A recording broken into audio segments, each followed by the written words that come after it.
Boa tarde. Retomamos hoje, dia 12 de maio, as entrevistas profissionais a associados da BAD, uma iniciativa da Comissão Técnica Profissão a associados aposentados que se destacaram na profissão e que estiveram na origem e no desenvolvimento da BAD. Deste modo, pretende-se contar a história de vida de distintos profissionais que criaram e pertenceram a esta associação, com quase 50 anos, foi sendo construída pelas iniciativas e decisões destes associados, hoje com a entrevista ao Dr. José António Calixto.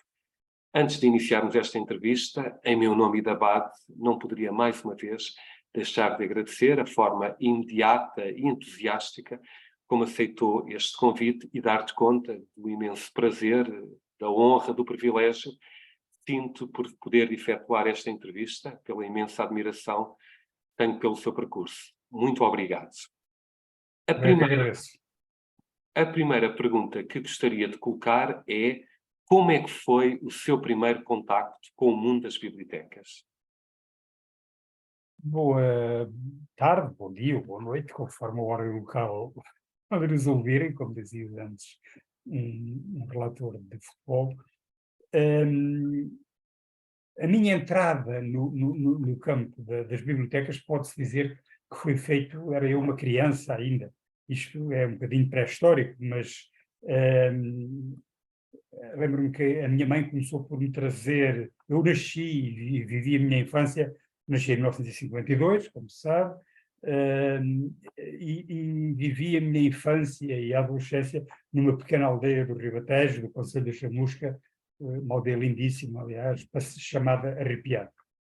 E a minha mãe saía, e desde sempre, desde que eu sabia olhar para os bonecos, ela trazia-me os mandrakes e os tintins e os mundos de aventuras, e depois passou a trazer-me os 5 e os 7, e pronto, e eu devo imenso à minha mãe o facto de ter ganho o gosto pela leitura, porque mais tarde tive um primo também, que era oficial do Exército, e que me disse-me, aliás, essa coisa dos 5, das aventuras dos 5, já não é para a tua idade, e vai daí ofereceu-me um livro que eu ainda guardo com uma preciosidade, chamado Vidas Heroicas, e que eram pequenas biografias dos heróis portugueses, para Álvares Pereira, etc. Portanto, o meu mundo com leitura começa aí.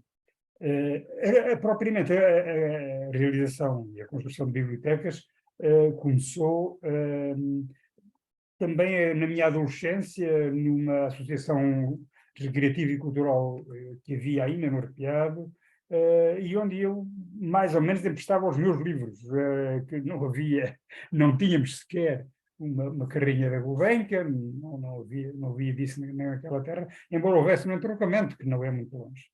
E eu próprio, a primeira vez que de facto levei livros emprestados para casa foi de uma biblioteca fixa da Gulbenkian. Portanto, quando depois,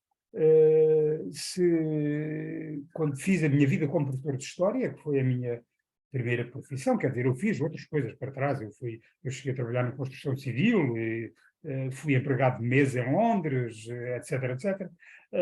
Mas, portanto, na Camarinha, na escola secundária da Camarinha, hoje Dom João II, em Setúbal, eu fiz o meu estágio profissional para ser professor de História, já era professor há 10 anos, quando fiz o estágio, e o estágio foram 2 anos na Escola Superior de Educação de Setúbal, e foi minha primeira mentora, posso dizer, a doutora Ana Maria Pessoa, porque eu lembro-me ainda de estudar catalogação, não havia mais nada de catalogação, não havia livros nenhum publicados em português, e então foi por apontamentos dela, que tinha feito o curso de Ciências Documentais, nos seus primeiros tempos em que houve na Faculdade de Letras de Lisboa, e portanto foi por aí que eu aprendi, e foi por aí que entrei no mundo das bibliotecas. foi como bibliotecário escolar. Eu guardo as melhores recordações desses, posso dizer que toda a minha vida, mas guardo as melhores recordações desse tempo. Posso lhe dizer que os principais obstáculos ao desenvolvimento da biblioteca eram os professores, e foram durante muito tempo, e se calhar ainda são agora em grande parte.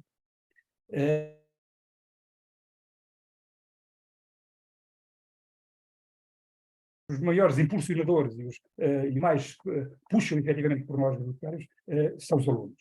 Eu digo isto até porque nessa altura, por exemplo, eu fiz um curso de verão e foi quando fizemos uma primeira arrumação na biblioteca baseada na CDU. Lembro-me que enfim, lancei o programa, convidei as pessoas a participar e só me apareceram alunos. E isto era uma altura onde os professores não tinham uma vida como têm hoje, não é? Que é bastante complicado. Eu tenho um exemplo em casa e onde, na altura, não, as férias grandes eram mesmo férias grandes, não é? Aos fins de semana não era necessário trabalhar, nem fazer noitadas, nem coisas semelhantes como os professores têm que fazer hoje. Curiosamente, aí na escola, já agora, uma nota interessante, na escola secundária da Camarinha, eu fui professor do agora Ministro da Educação, João. O João era um aluno brilhante já nessa altura. E posso dizer que gostei muito mais dele como aluno. Também fizemos teatro, os dois, na minha terra. Gostava muito mais dele, então, do que gosto agora como ministro. Fale-nos agora do início da sua carreira como responsável pela biblioteca da Escola Secundária de Camarinha, em Setúbal, que acabou de nos dar conta, entre 1987 e 1989. Que recordações guarda desse período? Olha, guardo para já disse uma, que é do curso de alunos que fiz. Também levei nessa altura, convidei, e para minha surpresa, ela veio e trouxe ajudante até, convidei a doutora Maria Luísa Cabral a ir à biblioteca, a uma biblioteca escolar, que normalmente eram olhadas, pode-se dizer, pelos bibliotecários profissionais, assim como umas bibliotecas de terceiro ou quarto nível, não é? Mas, e com alguma razão, diga-se passagem. A doutora Luísa Cabral veio e fez demonstrações do Por Base e tal, teve lá um dia inteiro, pelo menos, para pessoas que, aliás, nem sequer sabiam fazer catalogação. Aí os professores participaram, como vinham convidados externos e tal, houve também alguns professores que participaram. E foi muito bom, foi ótimo. Isso permitiu-nos, efetivamente, arrumarmos os armários todos para um canto. Houve, nessa altura, um primeiro e acho que último concurso, isto é tudo antes da rede de bibliotecas escolares, deve dizer-se, não é? Portanto, houve um concurso lançado, era então ministro o doutor Roberto Carneiro,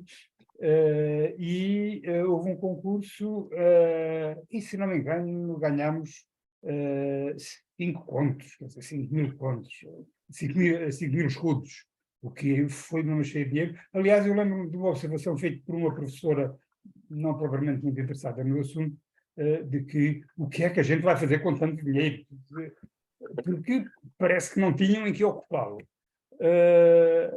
Esse é um episódio um pouco caricato, mas que de facto aconteceu. A verdade é que isso permitiu-nos comprar. Isso foi numa altura em que os professores responsáveis pelas bibliotecas, não eram professores bibliotecários, os responsáveis pelas bibliotecas tinham 2 horas por semana para cuidar da biblioteca toda e fazer todo o trabalho e fazer todo o outro trabalho. É evidente que, na maior parte dos casos, as pessoas, efetivamente, o que faziam era trabalhavam e davam aulas e, nos intervalos, iam a correr até à biblioteca, não é?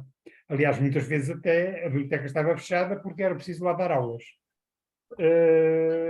Foi um tempo muito bom, um tempo heróico, posso dizer, onde eu dei os meus primeiros passos sozinho também, na construção de uma biblioteca, comprar mobiliário, o mobiliário passou a ser o mobiliário adequado e não o mobiliário que tínhamos, que era fechado, o mobiliário que havia na escola, apesar da escola ser relativamente nova, devo-se dizer, e ter um espaço muito aceitável para a altura. Mas os armários estavam fechados à chave e os livros viviam atrás das chaves, atrás dessas redes.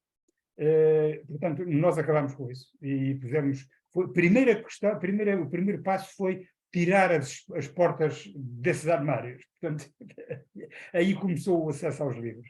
E depois, foi mesmo a substituição com esse subsídio tal que tivemos das mediatecas escolares na altura. Foram estas coisas que um bocado aprender, os primeiros passos de conhecimentos e a minha relação com os alunos, com a doutora, a minha pessoa foi extraordinária, e foi assim que eu fiz os meus 2 anos de estágio. Nós tínhamos que fazer isto existiu, porque, e é aí também que está posso dizer, o meu primeiro texto publicado, que foi o relatório de estágio, que era sobre bibliotecas escolares. Nos anos seguintes, o seu percurso profissional desenvolve-se no âmbito dos serviços de biblioteca e arquivo histórico da Câmara Municipal de Setúbal, depois de, entre 1990 e 1993, ser bibliotecário, técnico superior de biblioteca e documentação na Câmara Municipal de Setúbal. Nos 2 anos seguintes, entre 93 e 95, é coordenador dos respectivos serviços de biblioteca e arquivo histórico, funções que voltará a desempenhar entre 2001 e 2003. Finalmente, 1995 e 97, é chefe de divisão de bibliotecas, arquivo e educação. Que balanço faz destes 13 anos de ligação, com uma pausa pelo meio, entre 97 e 2001, em que foi bolseiro da FCT, portanto, estudante de doutoramento na Universidade de Sheffield, no Reino Unido. Também, na altura, era uma situação muito rara de acontecer, mas dizia que balanço faz destes 13 anos de ligação aos serviços de biblioteca e arquivo histórico da Câmara Municipal em Setúbal, em funções da maior relevância, falando-nos também um pouco, se possível, exatamente desse período em Inglaterra e do seu mestrado. Começando por Setúbal. Eu fui primeiro requisitado, e curiosamente até fui requisitado ao Ministério da Educação, não para a biblioteca, mas para o museu. Mas não estive aí mais de 6 meses, para aí, talvez. A Câmara Municipal de Setúbal tinha assinado um projeto, com um programa, com a Câmara Municipal de Setúbal, com o IPLL, e quando eu chego à Câmara, essas relações eram muito tensas. A verdade é que as pessoas da Câmara que estavam envolvidas no projeto tinham uma concepção de biblioteca, e a biblioteca que queriam não era uma biblioteca pública. Aliás, compraram muitos livros, quer de livro antigo, quer de livro antigo, até nem tanto, mas de livros do século XVIII, século XIX, etc. E de uma biblioteca de investigação, ao fim e ao cabo. E, portanto, aconteceu que na Biblioteca de Setúbal, o contrato que foi feito, havia, enfim, os nossos ouvintes, Paulo também sabe, que havia e ainda há uma tipologia que era B1, B2 e B3, estando prevista uma biblioteca em desenvolvimento no caso dos concelhos mais pequenos. Como a Biblioteca de Setúbal deveria ter, pelo tamanho da cidade, uma B2 ou pelo menos uma B3. Eu sei que na altura as B3 de qualquer modo não foram muito frequentes, mas pelo menos uma B2 a Biblioteca de Setúbal devia ter, mas na verdade entrou com um programa que era o de uma biblioteca em desenvolvimento, que tinha obviamente menos espaço, e tinha menos condições, não é? Felizmente foi possível fazer, não com um andar, mas ocupando todo um edifício de rachão em primeiro andar, onde havia sido cadeia, o Museu Marítimo de Setúbal, na Avenida Luís Atório, estava bem localizada, mas nunca deixou de ter o tamanho de uma BM1, né? O que manifestamente era pequeno para a cidade de Setúbal. As relações tensas com o IPLL, felizmente também encontrei lá pessoas, e foi aí talvez que eu tenha conhecido a doutora Maria José Moura pela primeira vez. Estava também a Ana Paula Gordo e a Teresa Calçada também, que na altura trabalhava no IPLL. E, portanto, houve uma empatia muito grande, desde logo, desde o princípio, com estas pessoas que me ajudaram, que me mostraram as suas primeiras bibliotecas, que estavam nessa altura em construção. Lembro-me de ter feito uma primeira visita à biblioteca de Grândola, que foi uma das primeiras que abriu. Havia também, não era uma associação, mas teve muita importância nessa altura, um grupo de trabalho, ainda hoje é existente, penso eu, na Associação de Municípios do Distrito de Setúbal, que tinha um grupo de trabalho só sobre isso, e que, aliás, nessa altura, inegavelmente, as bibliotecas do Distrito de Setúbal estavam muito à frente, porque tinham bibliotecários profissionais, alguns dos quais já eram, na altura, a grande biblioteca, que era o exemplo para todos, era a Biblioteca do Barreiro. Não é? E foram anos muito importantes na Câmara Municipal de Setúbal. Eu gostaria de esclarecer uma coisa também para que não houvesse dúvidas. Embora eu tenha tido aqui ou ali feito referência, porque, enfim, são os diplomas que tenho e foram os lugares que eu ocupei, quer de responsável pela biblioteca e arquivo, ou também, depois, mais tarde, pela biblioteca e educação. Na verdade, eu nunca exerci essas profissões, até porque isso foi logo combinado na altura, que, enfim, aquilo que eu sabia, alguma coisa, era de bibliotecas, e particularmente de bibliotecas públicas, não é? No que diz respeito a Sheffield, bem, Sheffield era, na altura, para muitos portugueses, um farol, algo que muitas, não só, por exemplo, houve um seminário em que eu não pude participar, em que alguns colegas foram a Sheffield e depois acabaram por fazer um mestrado em Sheffield. Eu, na pós-graduação que fiz na Faculdade de Letras, havia também um professor inglês que vinha dar uma cadeira e era de Sheffield. Portanto, foi algo que surgiu como natural. Eu ainda pus uma hipótese de Birmingham, sobretudo porque havia, o mestrado que eu queria fazer inicialmente era um mestrado em bibliotecas escolares, no seguimento daquele trabalho que já tinha feito antes. Fui a Birmingham, portanto, visitei, falei com a professora Judith Elkin, que me tratou muito bem e que, aliás, mais tarde vinha convidar para vir a Portugal. E assim foi. Estamos a falar de uma estadia no Reino Unido. Aprendi muito.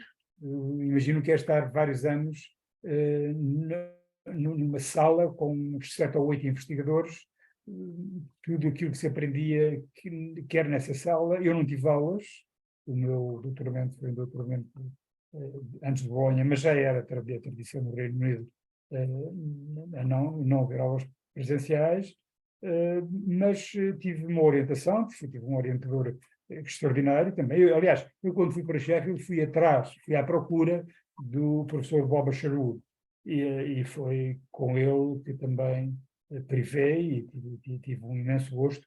Promovi a tradução para português de um livro dele, Biblioteca Pública como Conhecimento Público, que é uma questão importantíssima. E, portanto, eu aprendi em Sheffield. Aliás, já no curso de Ciências Documentais que tinha feito em Lisboa, quer em Sheffield, eu fiquei surpreendido com a maior parte das coisas que aprendi, não é? A primeira reação é surpresa, depois, enfim, é de estudo, é de compreensão, não é? E é toda a situação de ter um lugar na biblioteca, um lugar para trabalhar, com um computador à minha disposição, ligado à internet, que na altura dava os primeiros passos, ainda não era o que é hoje, muito, muito longe disso, mas foi um período de intensa aprendizagem, quer nas aulas, quer fora dele. Tínhamos uma biblioteca a universidade, nós, os estudantes de doutoramento, e acho que os mestrados também, tínhamos livre acesso ao nosso local de trabalho às 24 horas por dia. A biblioteca da universidade, que ficava, por acaso, logo a 2 passos, aliás, perdão, do Departamento de Estudos de Informação, era uma biblioteca riquíssima, com tudo o que se podia. Eu já ouvi a pergunta, a entrevista da doutora Luísa Cabral, e de facto aquilo que se passava era o que se passava em Sheffield também, era termos, aliás, Leeds não é muito longe de Sheffield, alguma razão haveria, e eu cheguei a ir, aliás, a um seminário que, entretanto, cheguei a ir a Leeds, e gostei muito também, foram vários dias, e foi um tempo de grande aprendizagem. Eu aconselharia toda a gente a fazer um trabalho destes. Devo dizer aqui uma coisa, é bom também, em defesa da Fundação para a Ciência e Tecnologia, que foi quem permitiu que eu fizesse este doutoramento. E eu tive uma oportunidade rara. Eu sabia que estava lá a ser pago pelo dinheiro dos contribuintes. E por isso eu, mais tarde, quando fui professor, e falava com os meus alunos, muitos deles que estavam a fazer as partes curriculares dos doutoramentos, os primeiros anos dos doutoramentos, e eu dizia-lhes que vocês são os heróis se conseguirem chegar ao fim, mas força, trabalhem, porque acaba por se conseguir. Mas eu admirava-os muito, porque eu devo dizer que eu, antes de ir para Londres e de ir para Sheffield com a bolsa, já tinha tentado começar o doutoramento. Mas, obviamente, eu tinha estado 3 meses, eu estive 1 mês em Sheffield, e rendeu-me pelo trabalho que aqui eu consegui fazer durante 1 ano, não é? Portanto, foi bom, foi ótimo. E devo isso à Fundação para a Ciência e Tecnologia e à minha primeira orientadora cá em Portugal também, que até me ajudou a fazer a proposta para lá, que foi a doutora Joaquina Barrulas, uma excelente professora e uma excelente amiga. O seu notável percurso profissional está indelevelmente ligado à Biblioteca Pública de Évora, de que foi o diretor entre 2003 e 2013. Pode dar-nos conta das atividades mais significativas que desenvolveu nessa qualidade? Sente que tenha ficado algo por realizar na sua passagem por esta extraordinária biblioteca? Sim, Évora é outra coisa. Foi uma... Sei lá, eu não sei se aprendi mais em Évora se em Sheffield. Para dar uma ideia, eu cheguei... eu sei que há algumas pessoas que não valorizam muito o meu trabalho em Évora. Bem, mas isso também não importa muito. A verdade é que eu estive lá 10 anos, não é? E quando lá cheguei, o depósito legal era aberto no hall de entrada da biblioteca, e era colocado, era transportado em ceras, daquelas ceras, não eram caixotes, eram daquelas coisas de grande, de ir à praça, mas em grande, não é? Era uma situação também em que havia as casas de banho e os corredores havia casas de banhos onde não se conseguia entrar porque a porta estava atravancada com livros. Eu acho que aquilo se enchia por uma portinhola que havia na parte superior da casa de banho para entrar a luz, e por aí é que as pessoas atiravam os livros lá para dentro, porque não havia espaço, não é?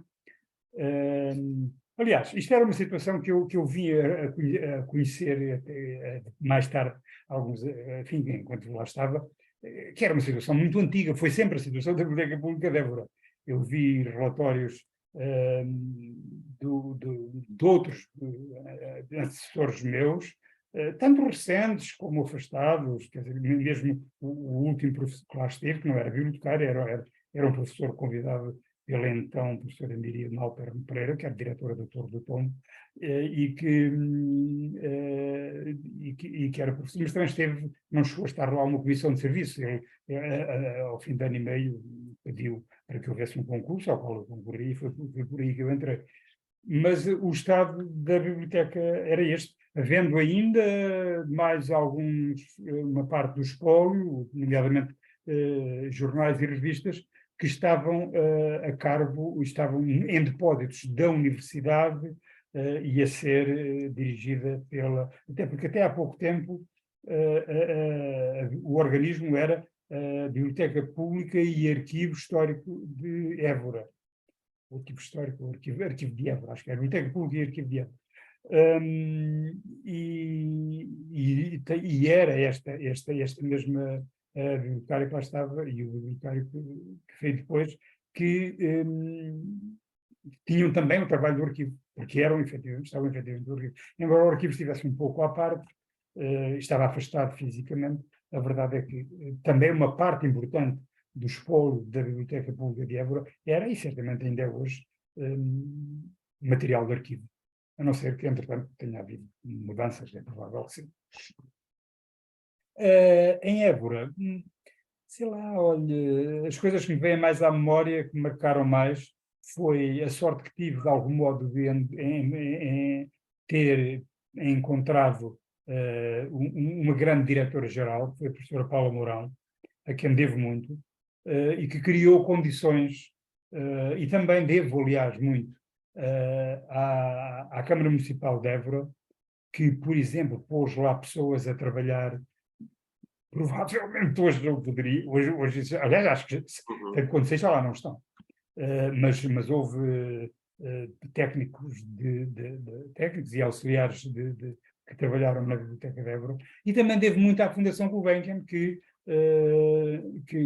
nos apoiou e nos, com dinheiro, basicamente. Nós criámos, pela primeira vez na biblioteca, o empréstimo domiciliário, e isso só foi possível também com o apoio a que recorri na Biblioteca Pública de Évora, e aí também pessoas, devo-lhes muito,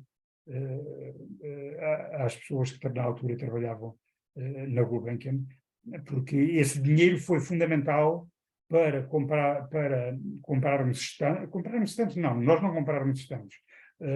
O que fizemos foi uma seleção muito grande dos livros e aproveitámos uma sala, que era a sala nova na altura, como lhe chamavam, e que estava praticamente a não ser utilizada, e a partir daí inauguramos o empréstimo domiciliário. Nós começámos a emprestar os livros do depósito legal da Biblioteca Pública de Évora, como quer cá parecer, que até talvez não tivesse sido muito legal, mas a verdade é que havia para isso o amém da Direção-Geral do Livro e das Bibliotecas, o que é natural, uma vez que ela estava, era a doutora Maria José Moura, e, portanto, criaram-se condições para começar a fazer o empréstimo. As pessoas nem queriam acreditar e estavam, de facto, muito contentes.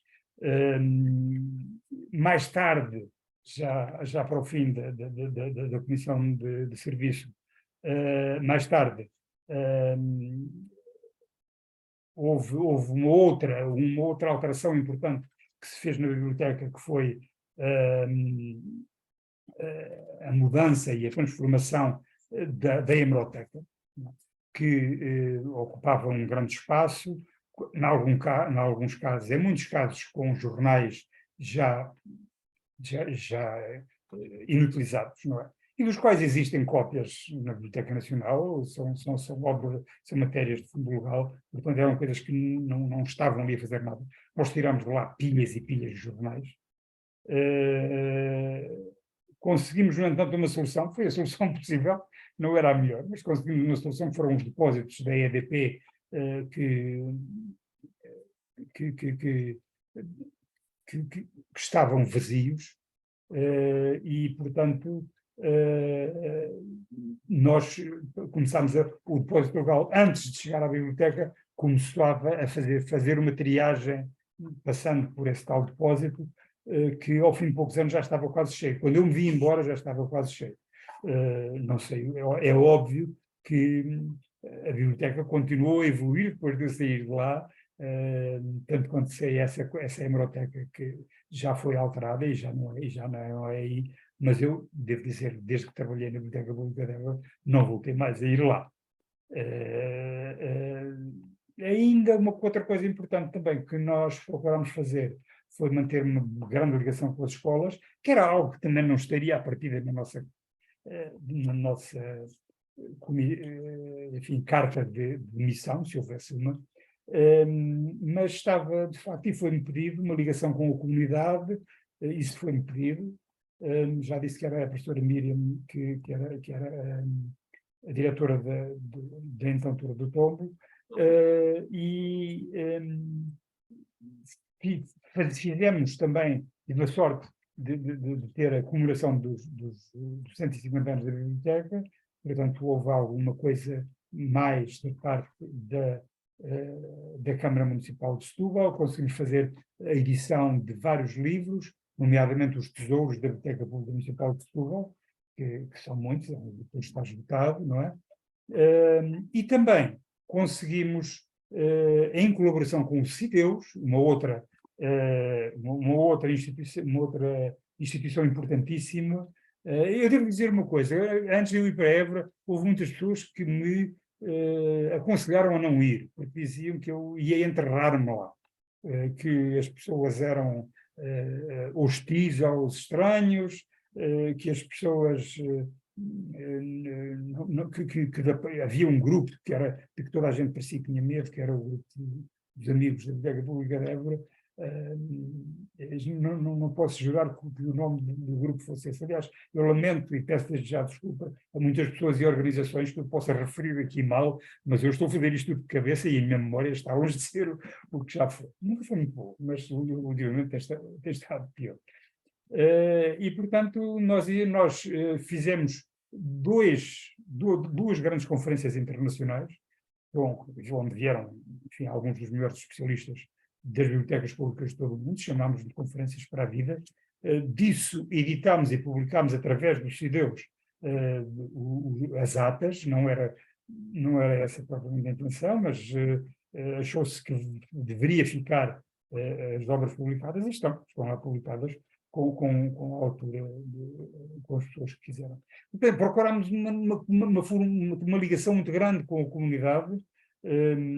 Também fizemos, por exemplo, leitura em lares de terceira idade, em casas de repouso, aí com o apoio da Fundação Eugênio de Almeida, uma outra fundação de Évora, com quem eu sempre procurei ter as melhores relações, e tive, efetivamente, com os dirigentes e com os trabalhadores da Biblioteca Pública de Évora. Fizemos até uma comunicação conjunta num desses encontros. Pronto, como digo, foi uma paixão muito grande. Foi uma pessoa... Eu devo dizer que tive 3 meses, quando fui para lá, estive 3 meses a olhar para as estantes e a andar à volta e a pensar o que é que eu queria ser. Se queria ser mais das pessoas que passou por lá e deixava correr o tempo fazendo algumas coisas, obviamente que o mínimo teria que ser feito, deixar correr os tempos e ao fim e ao cabo a biblioteca seria aquilo que sempre foi e continuaria, ou então teria que meter as mãos à obra e fazer alguma coisa que se visse. E, efetivamente, esta transformação, a criação do empréstimo, a ligação à comunidade, a ligação às bibliotecas escolares, a ligação... Participávamos na Feira do Livro, por exemplo, tínhamos lá no primeiro ano que as pessoas nos viram na Feira do Livro e disseram: meu Deus, o mundo vai acabar dentro de pouco tempo, com certeza. A primeira vez que eu ouvi alguém a falar à biblioteca, foi muito interessante, porque eu, entretanto, falei com a pessoa que lá tinha, da Câmara, a pessoa da Câmara, que era o Dr. Rui Arimateia, que um grande amigo que deixei também em Évora, e ele dizia-me que, olha, não sei quantas cadeiras é que porão na sala, porque aqui há dias fizemos aqui qualquer coisa e puseram 15 cadeiras, e mesmo assim acho que não encheu, não sei quantos. Eu não sei quem é que eles lá tinham levado, já não me lembro quem é que lá tinham levado. Mas quando eu lá chamei esta primeira pessoa, não me lembro agora já quem foi um autor, um cientista, não sei. A verdade é que a sala foi pequena para as pessoas que responderam à chamada. Tudo tem que ver também com o marketing, que se faz das coisas. Eu lembro de nós, por exemplo, na manhã da inauguração das comemorações do bicentenário, nós pusemos uma flor com um convite em todos os carros que estavam estacionados no Centro Histórico de Évora. E, portanto, era importante essa ligação, e também ter um trabalho proativo. Nessa altura, também é relativamente fácil que Évora seja falada na televisão mais do que muitas outras cidades. Mas também nunca eu tinha, aliás, passei a ser conhecido, era quase famoso, coisa que eu também não queria ser, mas passei a ser, as pessoas passaram a me encontrar na rua e disseram, olha, meu tio, que estiveste na biblioteca. Às vezes coisas que tinham passado na Antena 2 não, na RTP2 às 2 ou 3 da manhã, não sei, mas alguém me tinha visto, e pronto, se eu tenho lá passado mais tempo, ainda acabava na Mais, noutra revista qualquer. Entre 8 e 29 de junho de 2006, visitou bibliotecas dos Estados Unidos da América a convite do governo deste país, integrado no International Visitor Leadership Program of the United States Department of State. Visitou, nomeadamente, a Biblioteca do Congresso, em Washington, e a Biblioteca Pública de Nova Iorque, tendo igualmente visitado vários tipos de bibliotecas, arquivos e museus, em Chicago e no estado de Oregon. Também teve a possibilidade de participar no Congresso Anual da American Library Association, em Nova Orleans. O que nos pode dizer sobre estas experiências únicas? Paulo, eu começo já por felicitá-lo pelo trabalho excelente que você fez, porque escreve coisas e faz-me aqui perguntas com coisas que eu já nem me lembrava. Eu acho que sabe mais de mim do que eu próprio. Bem, a ida aos Estados Unidos foi uma coisa espantosa, não é? Quer dizer, é o saloio que vai à capital, pode-se dizer. Um dia estava eu lá na biblioteca, né, chamaram-me à recepção. Estão ali uns senhores, um é americano, a outra é portuguesa, querem falar consigo e tal. E eu, faz favor, deixo para entrar lá para o meu gabinete. E começa por me dizer que queria convidar-me para ir aos Estados Unidos, com tudo pago e tal. E eu devo confessar uma coisa, a minha simpatia pelos Estados Unidos não era das maiores, e ainda hoje não é, em muitos aspectos. Mas hesitei, devo dizer que não dei logo uma resposta que bruto eu teria sido. Tem pessoa que consultei o meu oráculo preferido, que era a doutora Maria Moura, e ela disse, seja tonto, se levam aos Estados Unidos, o que é que está a hesitar? Bem,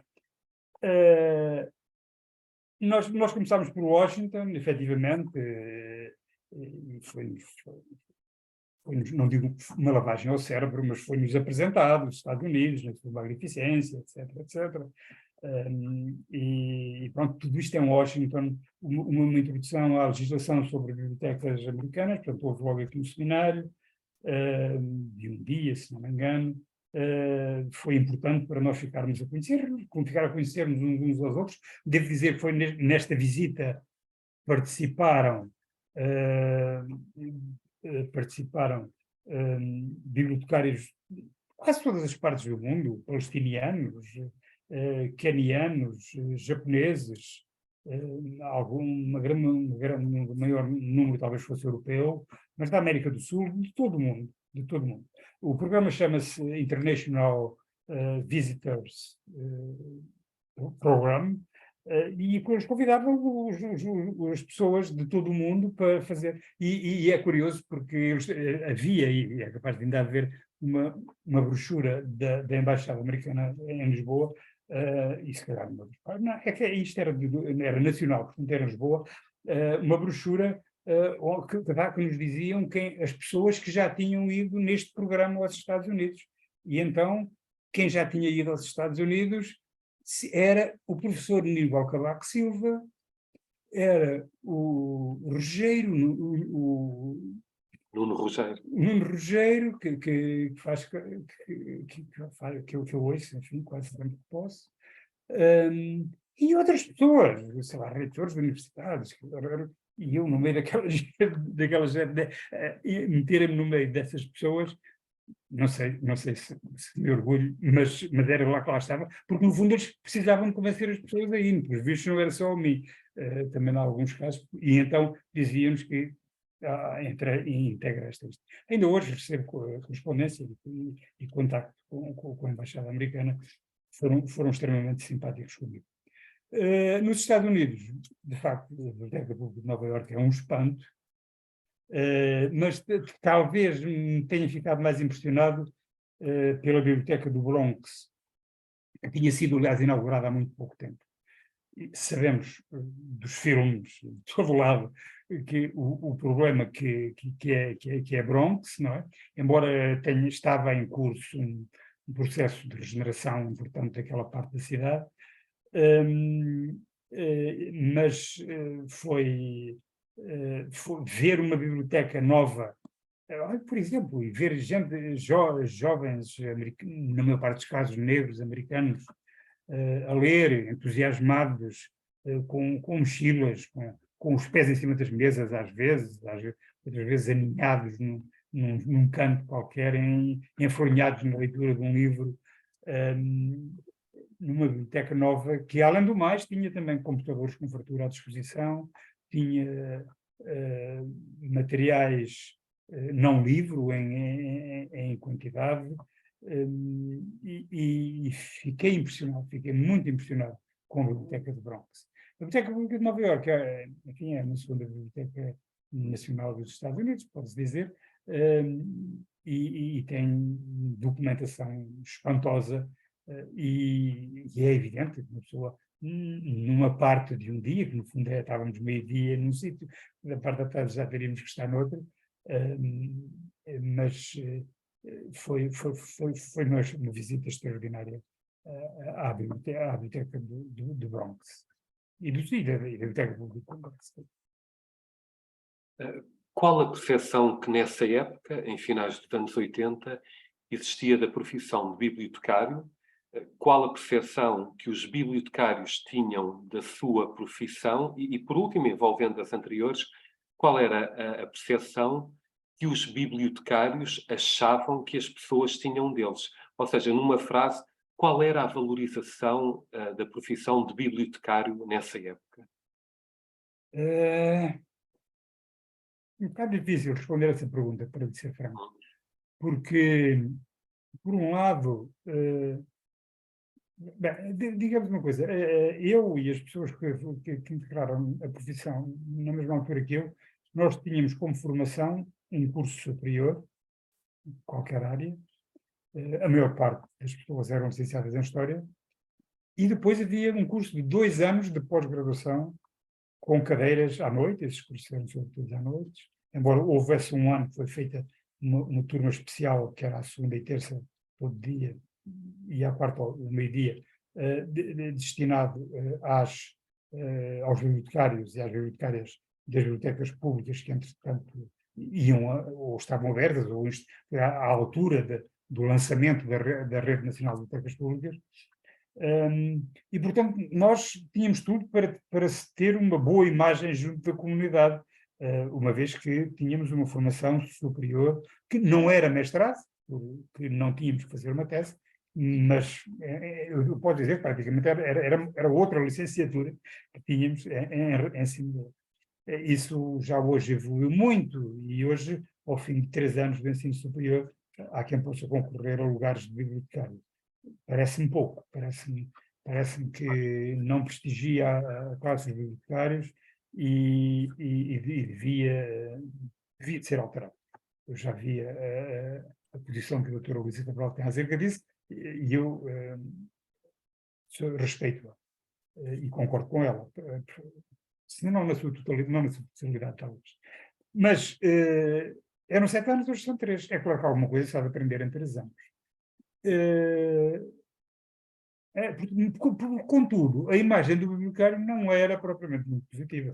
Isso vê-se até e também se deve dizer uma coisa, isso não era só em Portugal. Cá talvez fosse mais vincada, mas era algo que também há trabalhos feitos de investigação até que procuraram a imagem dos bibliotecários, por exemplo, nos cinemas, nos filmes, até mesmo na literatura, na própria literatura, com frequência, para já não era o bibliotecário que era referido, era a bibliotecária, porque era uma profissão de mulheres. E ainda hoje é uma profissão de mulheres, elevada, aliás, tem essas estatísticas feitas. E, por outro lado, a ideia então era dessa mulher já de idade avançada, com cabelos brancos, como eu, ou sem cabelo, às vezes, e com carrapito, etc. Resmungona, e que não faz mais do que correr pelos utilizadores da biblioteca. Aliás, Humberto Eco tem uma conferência muito engraçada onde fala disso, e onde ele próprio, apesar de tudo, numa grande biblioteca, suponho que em Milão, uma das premissas dele é que o melhor utilizador da biblioteca é aquele que nunca lá vai. Era o que nos dizia Humberto Eco. Bem, portanto, a percepção que havia, acho que era esta, e os bibliotecários que se iludissem acerca disto, e que ainda hoje eu ouço, por exemplo, pessoas, até jovens que estão a escolher o ingresso no ensino superior, eu já captei conversas em que mais ou menos dizer bibliotecário, mas o que é isso? Mas porquê é que vais para esse curso? Isso não existe, pá. E, portanto, não era. Lamento dizê-lo, mas não era uma grande... aliás, muitas pessoas me desencorajaram. Me desencorajaram desde logo quando fiz o estágio inicial na Escola Superior, na Escola de Setúbal, na Escola Superior de Educação de Setúbal, mas no projeto, quando se tratou de fazer o projeto de intervenção, e eu escolhi trabalhar na biblioteca, modificar a biblioteca, houve quem me tentasse dissuadir disso. O que é que eu fizer? Para que é isso? Tu vais meter-te numa alhada, isso é difícil, é polémico, e era, de facto, polémica, e tu vais inclusivamente, correr o risco de não conseguir fazer o estágio, etc. Bem, estas coisas, quando eu digo que não devo fazer quando me dizem que não devo fazer qualquer coisa, normalmente é quando eu as faço. E portanto, eu fiz, não estou nada arrependido disso, e quanto a valorização da profissão à época, não era uma profissão muito valorizada, a imagem que tinha não era das melhores, e, sem embargo, de haver algumas exceções e de sempre ter havido bons bibliotecários e maus bibliotecários. Havia então, e há hoje. Passamos agora para a sua ligação à BAD, de que é associado desde 24 de fevereiro de 1988, com o número 1201, que razões o levaram a aderir à ABAD, o que encontrou quando se associou, e também lembra-se da visão dos profissionais face à associação na altura, ou seja, existia uma adesão da maioria dos profissionais à ABAD, ou muitos mantinham-se afastados, até sendo associados ou não. E, finalmente, como associado que mantém o vínculo à ABAD, qual a perspectiva que atualmente tem da associação? Olha, isto é muitas perguntas numa só. Eu pedi que me ajudasse e fosse riscando, e depois me fosse lembrando de eu, eventualmente, de coisas que me esqueça.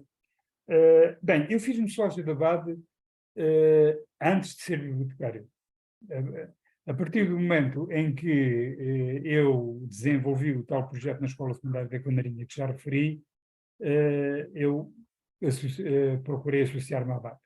Havia, na altura, uma categoria de sócios que eu francamente não me lembro do nome, lamento muito, podia lembrar-me, mas que eram sócios de segunda classe, digamos assim, ou sócios, não me lembro, são sócios associados, sócios agregados, qualquer coisa assim, já não havia essa designação. E foi por aí que eu comecei. Ok, ainda não tenho o curso de Ciências Documentais, quando acabar o curso, depois logo concorro. E na altura, os estatutos da BAD não eram a coisa mais amigável para as pessoas aderirem. Eu não, mas lembro-me de haver aqui, houve uma vez uma livreira aqui de Setúbal, alguns dos ouvintes reconhecerão e saberão quem foi, mas que me disse que queria ser sócia da BAD. Aliás, que as poucas pessoas que tenho trabalhado tanto com livros, e que lhe tinham pedido um currículo vitae para ela se poder candidatar, era quase como candidatar-se a um emprego. Ser sócia da BAD era quase como candidatar-se a um emprego. E, portanto, os estatutos dificultavam a adesão, e, portanto, a pergunta era mesmo se as pessoas aderiam à visão que as pessoas tinham da IBAD. Eu estou convencido, não tenho estatísticas, mas eu acho que a BAD era uma associação. Ainda hoje é, apesar de tudo. Mas na altura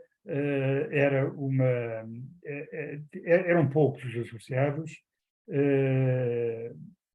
os serviços que a BAD fornecia, mas também era razoável. A BAD foi fundada em 1973 e portanto,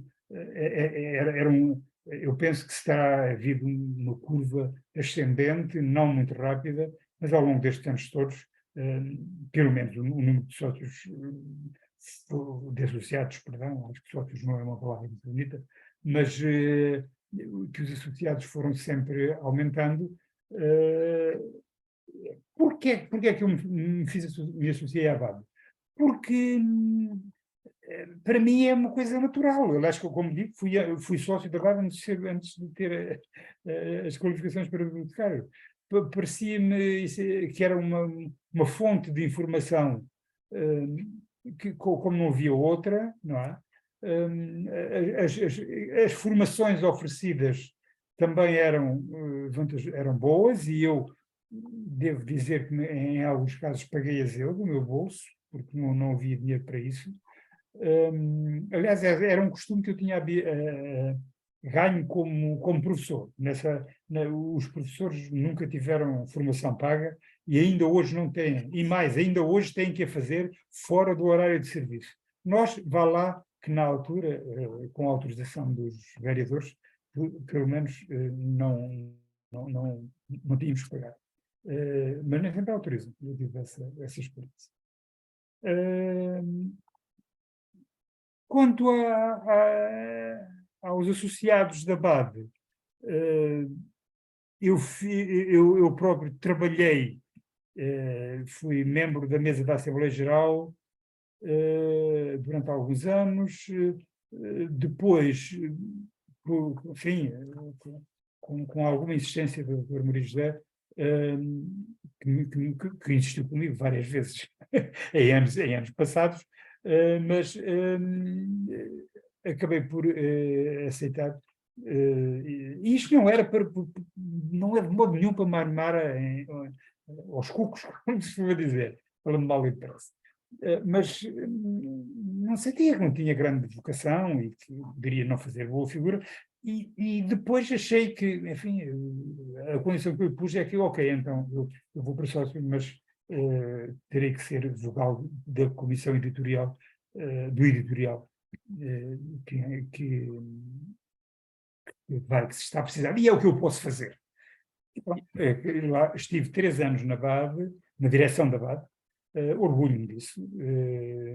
Também não renovei, eu sei que a maior parte dos dirigentes estão pelo menos 2 mandatos, mas eu também não renovei, por várias razões pessoais, de saúde, etc. também, mas conheci novos, senti uma coisa que era, havia uma geração, começou a haver aí uma geração de dirigentes e de colaboradores, que vão dar continuidade, aliás, e eu, aliás, senti a certa altura, quando conheci pessoas como o Pedro Príncipe ou o Miguel Corrêa, os outros todos que me perdoem, porque há muitos, mas eu senti até porque havia uma altura aí em que parecia que a BAD ia acabar, porque ia entrar, os associados eram poucos, as despesas eram muitas, a nossa direção teve de despedir uma pessoa, na altura, que era uma pessoa, aliás, muito conhecida e uma funcionária muito querida dos sócios. Agora não sei se, entretanto, houve substituição dessas pessoas. Eu imagino que sim, até por aquilo que vejo, a BAD tem os grupos de trabalho são... Já na altura havia alguns trabalhos muito dinâmicos, o dos museus. Sempre houve uma certa dificuldade com os grupos de trabalho de bibliotecas públicas, curiosamente. Mesmo quando as bibliotecas públicas... Dá-me a impressão que o grupo de trabalho das bibliotecas públicas desempenhou o papel de acicatar e de desenvolver e da criação das bibliotecas públicas. Depois das bibliotecas públicas começarem a ser criadas, parece que, ok, isto está assim, agora já não vale, nós o que temos é que trabalhar nas bibliotecas e não temos tempo para a associação. Mas pronto, aprendi também muito, a BAD foi fundamental na minha formação, foi outro vetor da maior importância. De uma das coisas que se discutiu a certa altura e que ainda hoje se é capaz de se discutir, eu já tive uma posição definida acerca disso e agora, francamente, existe. Já não sei se é mesmo. E é a da criação de uma ordem, profissional. A verdade é que há ordens de tudo, quase todas as profissões, não é? E o que me sinto é que algumas são menos pequenas e menos importantes e têm menos funções do que a BAD. Nós hesitamos sempre muito, nunca houve a coragem de nenhum, porque isso podia ser rejeitado, isso teria que ser feito uma votação, uma Assembleia Geral Extraordinária. Entretanto, os estatutos já foram revistos e pronto. Talvez agora é certamente mais fácil e é importante que eu acho que sempre achei que nunca pus sequer a questão de deixar a BAD, mesmo quando até fundei uma outra associação, a Liverpolis, não deixei de me sentir membro da BAD e de ter boas relações com a direção da BAD. A BAD é essencial na história das bibliotecas em Portugal. Acabou por tocar aqui vários pontos de uma questão que eu ia colocar, mas que já está respondida, ou seja, fazendo uma retrospectiva do seu notável percurso, salta à vista a muito forte relação com a BAD, portanto, num período que atravessa várias décadas, foi e continua a ser membro do júri do Prémio Raul Proença, edições anuais desde 2010, instituído pela BAD, com o apoio da CLAP, integrou os órgãos sociais, nomeadamente a mesa da Assembleia Geral da BAD, como referiu no triênio 2011-2013, e foi responsável também, como referiu, pela área editorial e de comunicação, e nesta condição, diretor do jornal Notícia BAD e também editor da revista Cadernos BAD. Portanto, como bem referiu, portanto, a BAD atravessa o seu percurso profissional e, portanto, numa relação muito forte entre ambos. E também, complementando o que acabei de dizer, é um dos autores do livro de homenagem a Maria José Moura, publicado pela BAD em 2022. Que recordações guarda desta associada e profissional de excelência que esteve presente na vida da associação de uma forma muito marcante? A doutora Maria José é uma pessoa, era pessoa, é curioso que eu digo no presente, que marcou as bibliotecas e marcou a vida de muita gente, e indubitavelmente marcou a minha.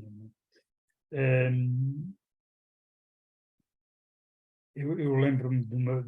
Mas isso é outra questão, é a questão dos projetos internacionais. Mas era uma pessoa amiga dos amigos e também era capaz de ser inimiga dos inimigos, que tinha um poder de argumentação extraordinária, que discutia connosco, que tinha. A verdade é que nós chamávamos-lhe, nunca achei grande piada, mas chamávamos-lhe a madrinha das bibliotecas. Mas eu acho que era muito mais que madrinha, era mãe e pai das bibliotecas portuguesas. Não penso que não há homenagem suficiente que se possa fazer. E não sei se já fizeram alguma estátua dela, não, sim. Mas enfim, acho que um prémio com o nome dela é mais do que merecido, sem dúvida. Nós em Portugal somos um bocado avessos a prémios, algum parênteses, não é? Somos um bocado avessos a prémios, não é? E gostamos pouco de destacar as pessoas que se destacaram, quer dizer, de um modo que pode ser quase quantificado, não é? O que seriam, podemos imaginar, o que seriam as bibliotecas portuguesas se não fosse o Dr. Maria José Moura. Ela foi sábia o suficiente para nunca ter querido passar da posição de diretor-geral. Tenho a certeza que ela poderia ter feito uma carreira política, mas nunca o quis fazer porque achou que sempre que como diretor-geral poderia ser mais influente e acompanhar mais de perto. Acho que é prova de uma grande inteligência dela. Isso leva a que ela tenha ultrapassado vários governos, tenha passado por vários governos, tenha tido vários ministros da cultura, que conhece a todos, alguns dos quais tinham medo dela, aliás, porque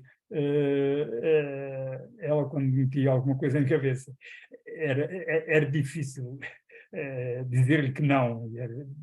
E eu tenho a impressão, não sei, acho que ela nunca me perdoou muito bem, eu não ter aceito as propostas que ela me fez na altura. E, portanto, era uma batista conhecida internacionalmente. Ela não, quer dizer, tirando talvez aquele futebolista famoso, que eu não sei o nome. Da atualidade? Da atualidade, sim. O Ronaldo? O Ronaldo, o Eusébio, um desses, né? Poucos outras personalidades portuguesas terão criado uma imagem tão positiva de Portugal e dos portugueses como a Maria José Moura foi. Ela ganhou um prémio internacional mais que merecido. Então, os países nórdicos, ela tratava-os por tu a todos, organizava os seminários em Portugal com pessoas dessas que vinham cá, eu próprio tive a sorte de participar num deles que teve lugar, além de mais, num local paradisíaco, que é aqui em Setúbal, no Conventinho da Rábida. Aí se fez esse seminário, os estrangeiros nórdicos queimaram-se ao sol, acho, porque fora das sessões não faziam outra coisa do que gozar ali do sol da Rábida. Portanto, o que mais dizer da doutora Maria José? Uma amiga, uma encorajadora, uma pessoa muito positiva, que foi pena ter-nos deixado, mas ela ficou e vive no coração de muitas pessoas. Ainda no campo das associações, que há pouco referiu, a Liberpolis, foi o fundador. O que nos pode dizer sobre esta experiência da Liberpolis, que fundou? Foi uma outra coisa onde aprendi muito e de que eu gostei muito. Nessa altura, como digo, foi, como já disse há pouco, foi também criada uma associação, aliás, anterior à nossa, no norte do país, na região do Porto, Braga, Guimarães. Depois surgiu o Liberpolis, que não era uma associação de bibliotecários, não era uma associação profissional, nunca quisemos que fosse, sempre fizemos isso muito positivamente. No fim, aquilo que nós realmente queríamos ser era um grupo de lobby. O lobby não é uma atividade muito bem vista em Portugal, mas noutros estrangeiros americanos, por exemplo, nomeadamente na tradição luso-americana, os lobbyistas são perfeitamente reconhecidos e nada, não há praticamente decisão política que não seja tomada a nível superior, que não haja alguém. Nós aprendemos nos Estados Unidos, não vou aqui contar, não vale a pena, mas a origem dessa palavra lobby, como é que ela nasceu. Eram as pessoas que esperavam na entrada dos hotéis onde estavam as pessoas que iam participar disso e abordavam-nos logo ali e faziam. Claro que do lobby ao suborno é capaz de ir um passo, mas, enfim. E, portanto, a Associação Liberpolis, nós tivemos um impacto, não posso dizer quanto tempo durou a associação, não foi muito tempo, mas criámos na altura o primeiro boletim que eu acho, aliás, que é diminui o chamado boletim, era para todos os efeitos um jornal da Liberpolis, um jornal da Associação de Liberpolis. Convidámos as pessoas a participar de uma forma muito ativa, procurámos desde o princípio envolver os políticos, os eleitos locais, nestas, ou seja, os vereadores da cultura das diferentes câmaras. Tivemos alguns vereadores que nos apoiaram, nem todos, infelizmente. Mas o primeiro encontro e a primeira sessão de trabalho da Liberpolis foi na Câmara de Cascais, na altura, porque precisamente o colega lá tinha uma grande influência, e o vereador era o José Jorge Peria, e fizemos lá um excelente trabalho. Na altura, o Conselho de Cascais ainda não tinha nenhuma biblioteca pública aberta, eu não tenho dúvidas, por exemplo, de que às vezes nos convidavam para ir fazer atividades, os nossos colegas, para ir fazer atividades nas câmaras municipais, no fundo para dar mais alguma força ou mais algum peso ao bibliotecário, para dar um empurrãozinho, porque se juntava lá 20, 40, 50 pessoas, porque nós a certa altura, embora fôssemos da área metropolitana de Lisboa, nós, na verdade, procuramos cativar pelo menos toda a região sul, e tínhamos associados de praticamente todo o país. Pronto, todas as coisas nascem e acabam por morrer. Eu penso que a Liberpolis terminou, se é que terminou, porque, em boa verdade, eu nunca vi, não vi nenhum documento que diga que a biblioteca, a verdade é que deixou de ter atividade e, portanto, terminou um bocado por cansaço, as pessoas cansam-se, éramos poucos a trabalhar, é certo que havia a colaboração de muitas pessoas, mas para certas coisas faltava essa colaboração. E também os políticos, passado o primeiro momento, começaram a achar que os bibliotecários estavam a ganhar muita força, precisamente, mas isso aí eles não estavam enganados. O nosso objetivo precisamente era isso. Não era acabar com os vereadores da cultura, de modo nenhum, mas era que embora alguns bibliotecários tenham depois seguido uma carreira política e sido vereadores e até presidentes de Câmara. E é isto que foi a Liberpolis. Não sei em relação à outra associação, se ainda continua ou não, mas também não tenho visto grande atividade. Tem uma vastíssima obra absolutamente notável, com dezenas de artigos publicados em revistas especializadas, atas de congressos e encontros científicos. É o autor de A Biblioteca Escolar e a Sociedade da Informação, publicada pela Caninho em 1996, e foi ainda editor de várias outras obras. Entre os seus inúmeros trabalhos publicados, que títulos gostaria de destacar e quais as razões dessa escolha? Olha, eu lamento ter-me esquecido, eu era para ter aqui um exemplar a Biblioteca Pública e a Sociedade da Informação, porque é um livro que eu sei que teve impacto. Sei porque agora já não, digamos que agora já não, mas durante muitos anos, muita gente me perguntou por ele e sei que ele era bibliografia mais ou menos obrigatória nos cursos de formação de professores e nos mestrados que entretanto surgiram, né, na biblioteca escolar. Portanto, quando se trata de escolher um livro, eu não tenho grandes dificuldades em pôr esse livro à cabeça. De resto, em boa verdade, fui sempre mais editor e coordenador, porque devo confessar, um livro escrito do princípio ao fim eu não tenho nenhum. Mesmo nem a minha tese de doutoramento, que muita gente publica, eu optei por dividi-la em bocados e publicá-la nas revistas, ou na revista da Liberpolis, na revista dos Cadernos Bade,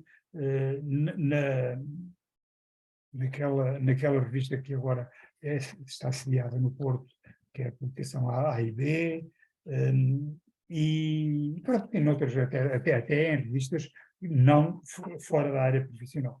Portanto, aí sim, tenho publicado bastantes coisas e não acho que tenha obras por aí além.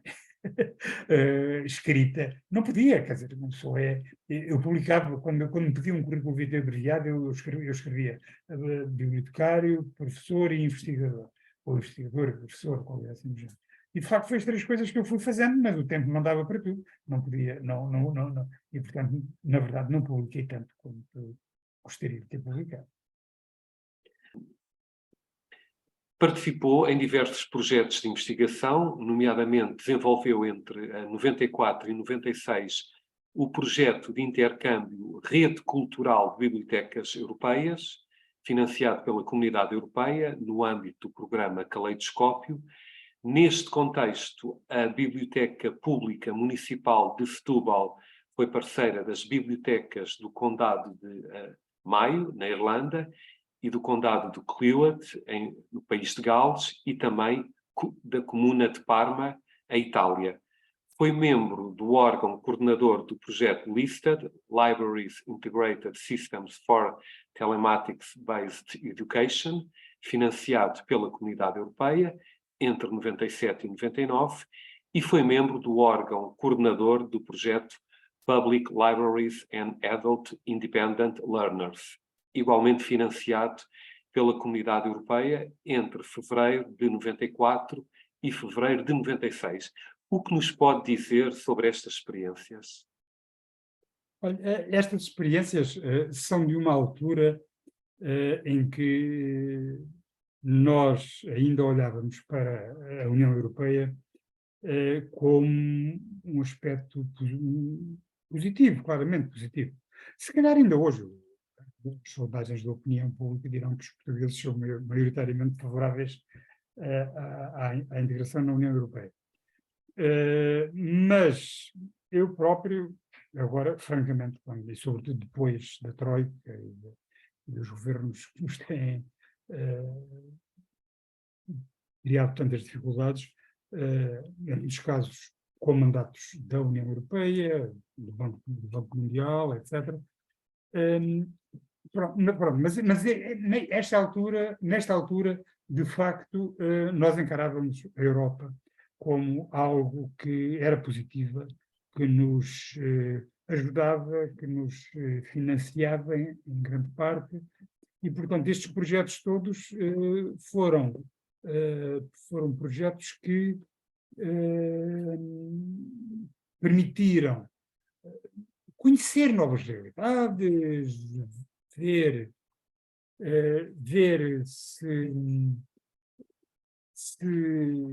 se o que estávamos a fazer, nós éramos muito inseguros, obviamente, e, portanto, levou-nos todos, uma questão importante, todos estes projetos tinham como finalidade, no fundo, a integração europeia e nós conhecermos uns aos outros. E eu, de facto, aliás, eu ter ido fazer o doutoramento foi, de algum modo, uma consequência de um projeto destes, na medida em que conheci pessoas e pedi-lhes conselhos até sobre onde é que havia de fazer o doutoramento.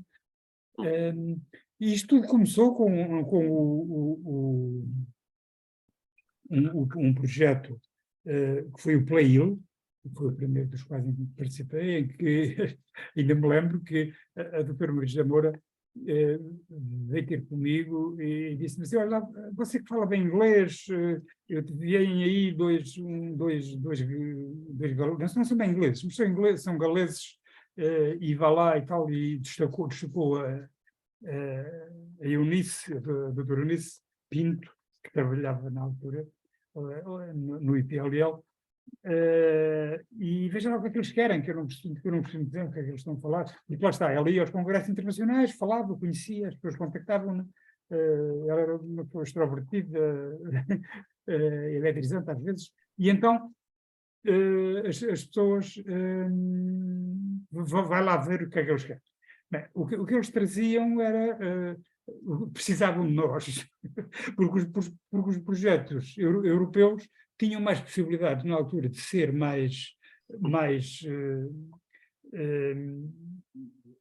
tinham mais hipóteses de ser financiados e de ser aprovados se envolvessem países do sul da Europa.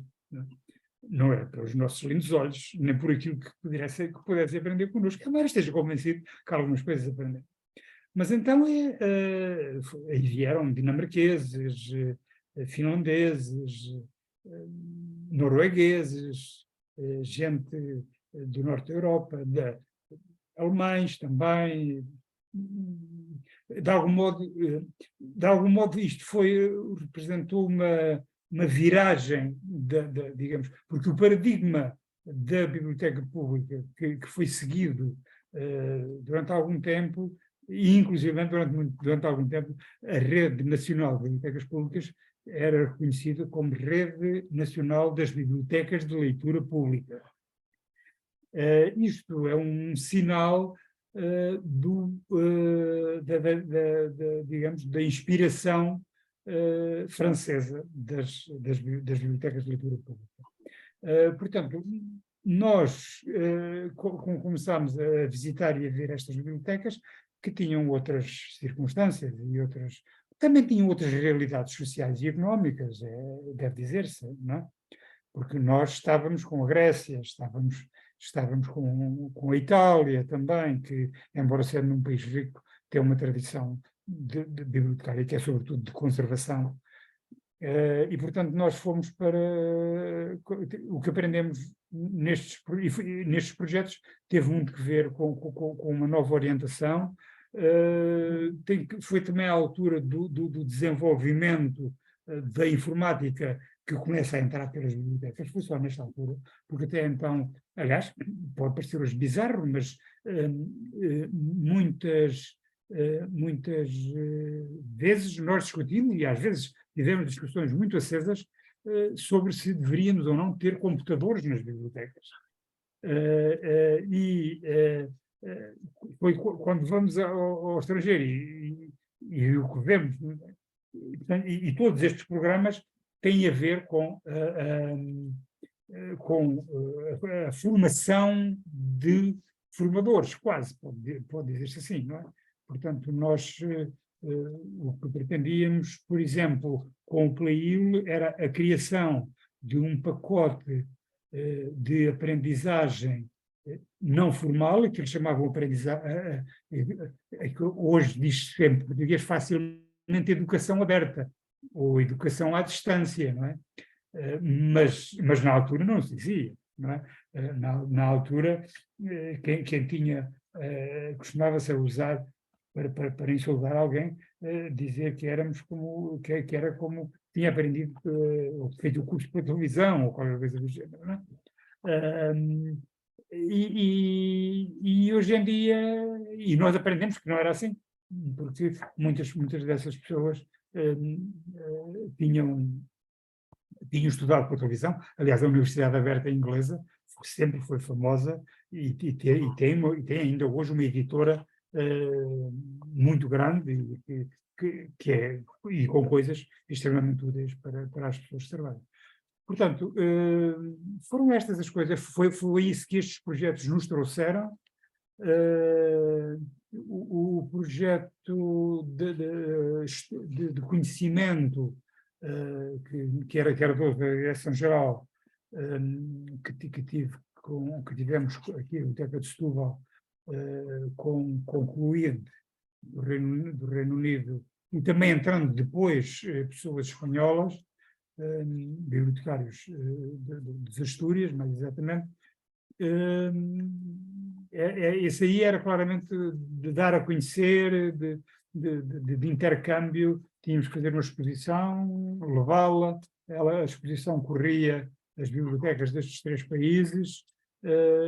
Foi ótimo, foi ótimo e muito enriquecedor. Integrou, a convite do então ministro da altura, o grupo de trabalho que, em 1996, concebeu e produziu as bases para o lançamento da rede de bibliotecas escolares. O que nos pode dizer sobre esta iniciativa tão estruturante? É o que eu digo há bocado. É o que eu dizia há pouco. Bem, como sabe, como já disse aqui, bastas vezes, tornei-me bibliotecário através da escola, através da biblioteca da escola. Não é? O que aconteceu foi que aqui em Setúbal, como tinham a adesão ao programa Emperrado, e como eu era professor aqui na escola, puderam requisitar, e eu vim por 2 anos, que depois foram renovados automaticamente, e acabei depois por ficar na biblioteca pública. Portanto, como professor, adorei ser professor. Portanto, a questão sobre a rede das bibliotecas escolares, exato. Pois. A rede das bibliotecas escolares foi outra dessa vertente que tem que ver com a ligação às escolas e o facto de eu ter sido professor. E as bibliotecas escolares desenvolveram-se muitíssimo, optou-se na altura, durante alguns anos, pela expansão da rede a todos, aliás, isso foi feito logo desde o princípio, pela expansão da rede através das bibliotecas e dos concelhos, onde já havia uma biblioteca pública com um bibliotecário. Os bibliotecários que, aliás, já há muito tempo, já mesmo antes de haver rede de biblioteca pública, aliás, foi por aí que eu talvez tenha que começar, eu fui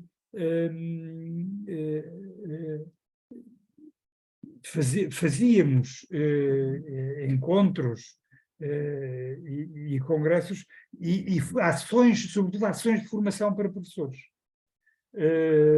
Quando nessas ações os professores aprendiam o rendimento, eram ações normalmente de uma semana e eram os rendimentos das bibliotecas públicas. Portanto, as bibliotecas escolares são ainda hoje um projeto que está vivo, está aí no terreno. Em alguns aspectos,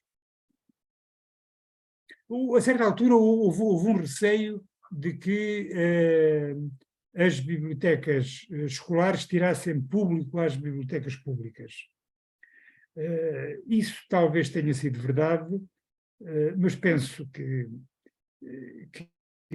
ambas podem conviver, mas pelo menos o que certamente tiraram foi alguns argumentos e algum dinheiro das câmaras para investir nas bibliotecas. Porque algumas câmaras efetivamente têm grandes dificuldades financeiras. Eu também tenho que ver as coisas do lado das câmaras municipais.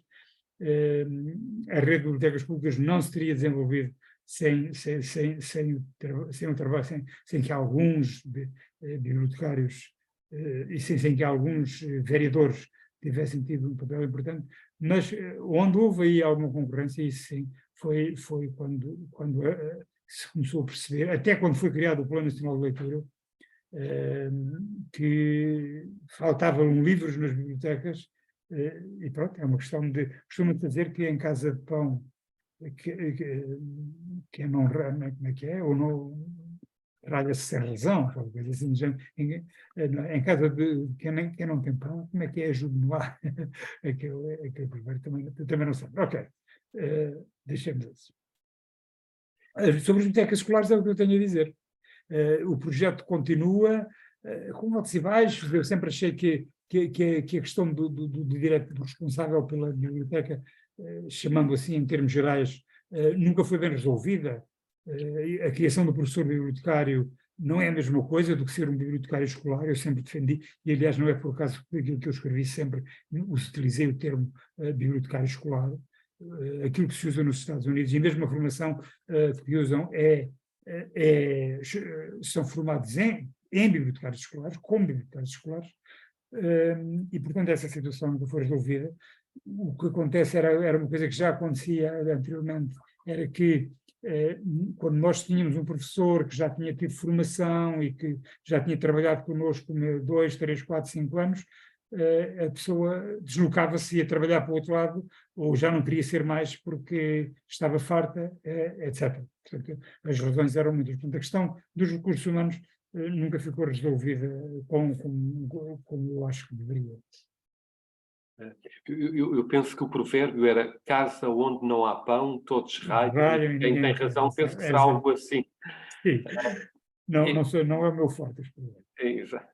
Em paralelo com a sua atividade profissional, também desenvolveu uma absolutamente impressionante atividade docente, nomeadamente como professor convidado na Faculdade de Letras da Universidade de Lisboa, lecionando a unidade curricular de leitura pública no curso de especialização em ciências documentais, entre 1994 e 2011, no Instituto Superior de Ciências do Trabalho e da Empresa, lecionando a UC Fontes e Pesquisa da Informação e Gestão de Coleções, no mestrado em Estudos da Informação e Bibliotecas Digitais, na Universidade de Évora, lecionando as UCs de Biblioteca Pública e sociedade da informação, mas também gestão de coleções e pesquisa de informação e serviços de referência e ainda o seminário de métodos qualitativos no curso de pós-graduação e mestrado em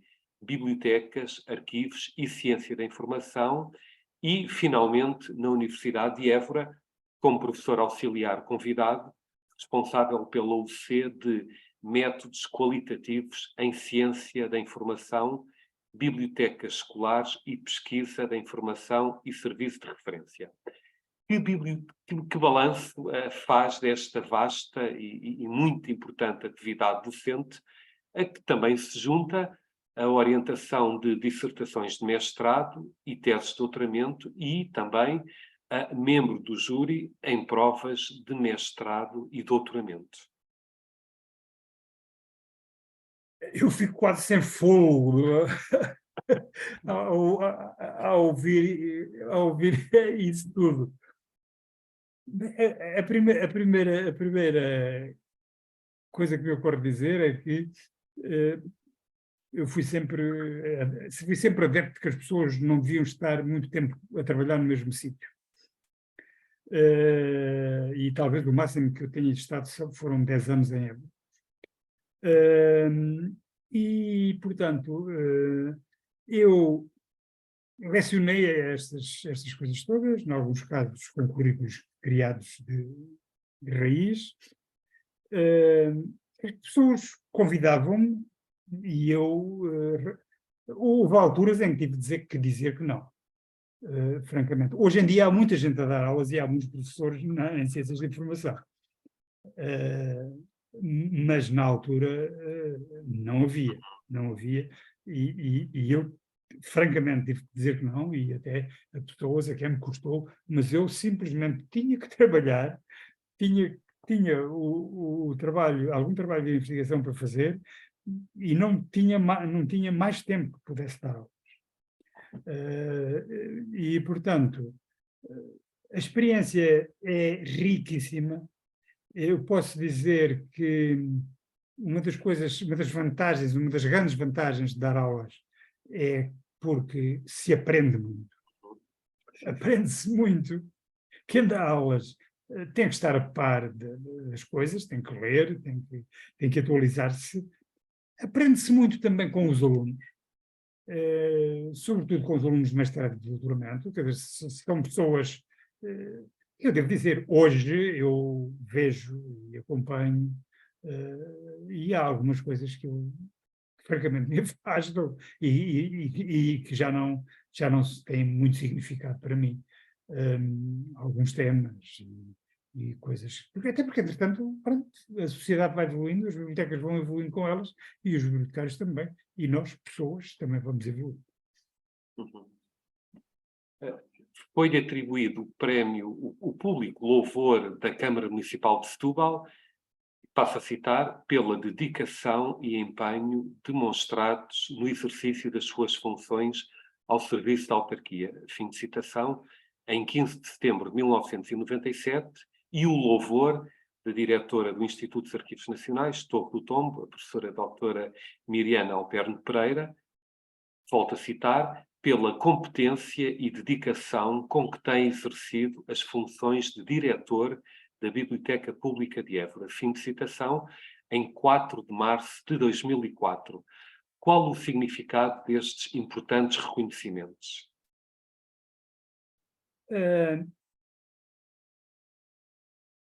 Uma pessoa gosta sempre de ver o seu trabalho reconhecido, obviamente. Não é? Eu penso que, de qualquer modo, você tem que começar a acrescentar a essa lista uma outra coisa. É que, digo isto aqui em primeira mão, penso que não é segredo, que fui nomeado sócio honorário, associado honorário da BAT, não é? Que é, para todos os efeitos, não é, enfim, não é o prémio Raul Proença, não é o prémio Maria José Moura, mas para mim representa muito como, enfim, uma distinção de vida e orgulho muito disso, sem ofensa para os outros que também foram condecorações que me encheram de orgulho. O novo coronavírus, a SARS-CoV-2 e a Covid-19, provocaram alterações profundas nos serviços de informação em Portugal, desde a organização do trabalho interno, ao atendimento dos utilizadores e à comunicação, à difusão da informação. Tendo em conta a sua extraordinária carreira, quais pensa terem sido os grandes desafios e oportunidades que as bibliotecas e os seus profissionais tiveram de enfrentar neste período tão singular e complexo, entre meados de 2020 e até bem recentemente? As bibliotecas de todo o tipo, de todos os tipos, tiveram que se adaptar e que procurar soluções.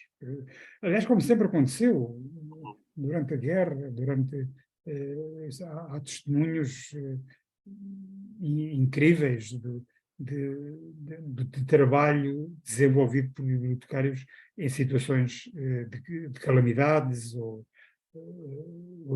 de calamidade, perdão, de calamidades, de uma forma geral. Em Portugal, na Europa, de uma forma geral, em Portugal, eu, francamente, mais por aquilo que li do que por aquilo que vi, porque eu, nessa altura, estava já a caminho de me aposentar e, portanto, não... Mas as bibliotecas tiveram aí alguns papéis de grande relevo. Desde logo, divulgando informação sobre a pandemia, não é?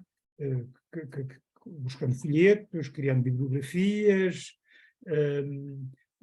aumentando a consciência na comunidade sobre o que era a Covid, e desde logo aí uma primeira função de maior importância.